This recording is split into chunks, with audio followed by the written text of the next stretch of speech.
Damn, D-Man, back at it again with the burrito bowl.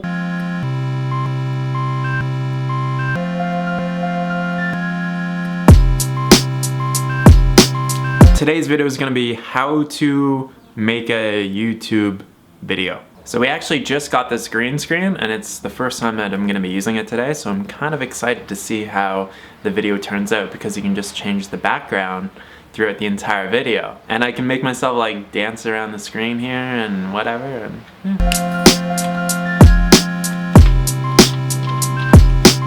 Alright, camera set up in a decent position. I gotta get Bub out of the way here. Come on.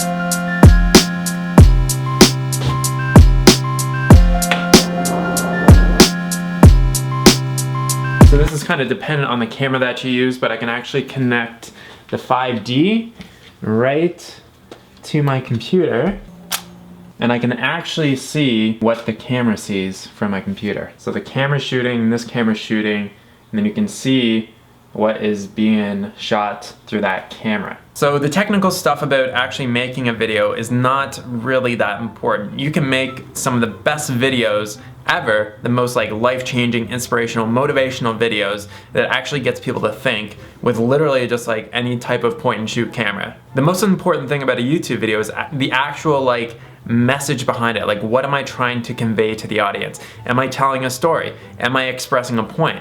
Am I annoyed with something and I want to talk about it further? What is the actual message of your video? Because the message and the story behind the video is the important part of the actual video itself. Whether or not you record in 1080p at 60 frames per second doesn't really matter, or if you record all the way up to like 4K. Doesn't really matter. That's nice and that is like kind of like a little bit of a bonus, but the important thing is the actual message that you're trying to convey to people. So for today's video, I want to talk about how I think some of the principles of the zero waste movement are a crock of shit. So what I do with a lot of videos is I want to write down kind of like almost a loose script of what I'm actually going to talk about in the video. If you're new to doing videos, like it's really a good idea to have kind of like a basis and an understanding of what you're going to talk about before you actually talk about it. So I know for myself, I enjoy having a set of notes or a script that I can actually follow along with when I'm actually making the video. That way I'm not going over the same point twice.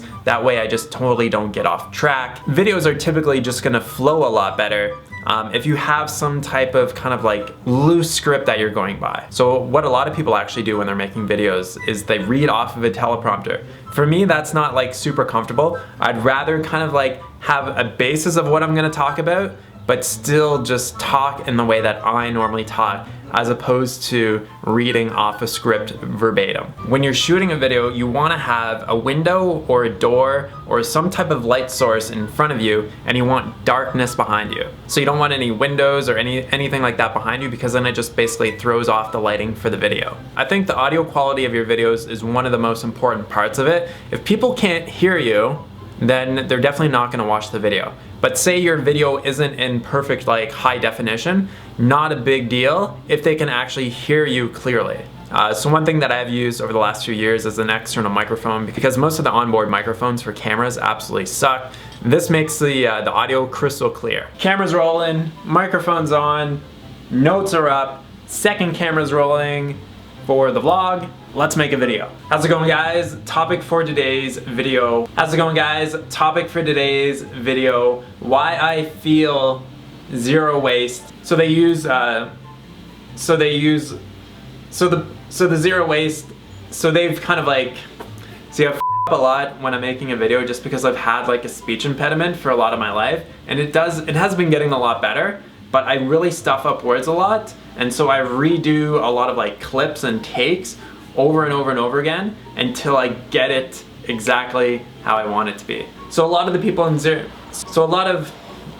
see, now I just totally lost my train of thought. So that video took me about 20 minutes of actual elapsed time to record, just to get everything that I wanted to say correctly. It'll probably be edited down to something like 4 or 5 minutes probably. So what I do now, take the memory card out of the camera, plug it into my laptop, and then start importing all the video files, and then start editing it into something awesome. All right, so I've been editing for, I don't know, maybe the last four hours or so to get this one done. So let's take a look at what it looks like in Final Cut Pro. Alright, so this is the timeline here. This is the background, the white background. Here's the song. Here's all the video clips that have been chopped up, all the audio clips that have been chopped up, and then this row down here is just all of the movies and images and stills that I put in the video. And then at the top here are where all the titles and the text are. So why I feel the zero waste movement is a crock of shit. Trying to reduce the amount of household waste that you generate, I think, is absolutely fantastic. All right, so there's actually 20 minutes of footage that I shot, and it went down to 6 minutes and about 30 seconds worth of actual usable footage. So there's a lot of like cuts and takes and repeats and redos for things that I mess up when I'm talking. Hannah always makes fun of me because I redo so much. So to actually do the videos like that and to learn how to edit them, like it takes a lot of time, but please don't ask me like how to do it, because that's like a 10-hour like video course how to actually like do the video edits like that. It's not something that I can explain in like a 5 or 6 minute video. It takes a little bit more time. I don't really think it was that hard. Could you explain how to do it in like a 5 or 6 minute video? No, but if you like edited videos and you screw around with it, you'll figure it out. Like, yeah. I figured it out, and I'm like computer dumb, like intolerant. I don't even know how to speak computer at all. Like, I hate computers. I kind of finished the Ben & Jerry's ice cream. That was from our taste test earlier. Hey, Dewey. He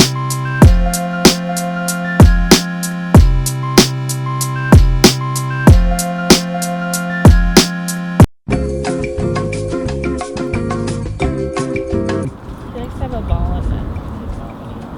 Yeah. Oh my goodness.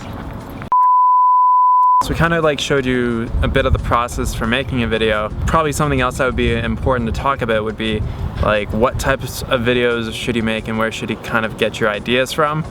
I would say if you're just starting out brand new on YouTube and you don't have any type of social media following, is starting out with vlogs is probably, I don't know, I don't think it would be the best thing to do. I would probably start with doing more like information videos. So you can do like YouTube searches and see, you know, what are some really important videos in the vegan community, and you know, you can do similar videos to that. You can use similar titles and similar thumbnails in order to start generating organic traffic to your videos, and I think that would probably be the best bet. Vlogs are kind of like, they're more personal. Like, people really have to know you and want to follow your life to. It's weird to seeing a total stranger that you don't really know and starting to follow their vlogs, but I guess millions of people follow Casey Neistat, so. But the thing is, Casey Neistat also had a following of at least 500,000 subscribers before he started vlogging. That's true.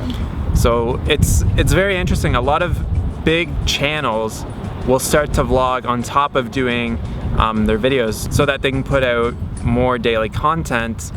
And it also gives people kind of like a glimpse into their lives just because they're already like social media famous.